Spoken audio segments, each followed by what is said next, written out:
నమస్కారం. ఘంటారావానికి స్వాగతం. ప్రధానాంశాలు. సచివాలయంలో సీఎం రేవంత్ రెడ్డి అధ్యక్షతన కేబినెట్ భేటీ. జూనియర్ కళాశాలలోనూ మధ్యాహ్న భోజనం పథకానికి ఆమోదం.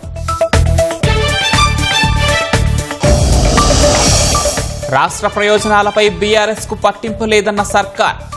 ప్రజలు కోరినట్లే ఫ్యూచర్ సిటీ కోసం ముందుకు వెళ్తున్నామని స్పష్టీకరణ. వడగాలుల ప్రభావంతో రాష్ట్రంలో 16 మంది మృతి.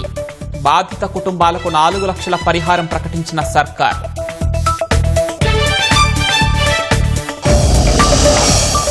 పర్సంటేజ్ ఇస్తేనే పెద్ద సినిమాను ఆడనిస్తాం. నిర్మాత వల్లే జాప్యం జరుగుతోందన్న ఎగ్జిబిటర్లు.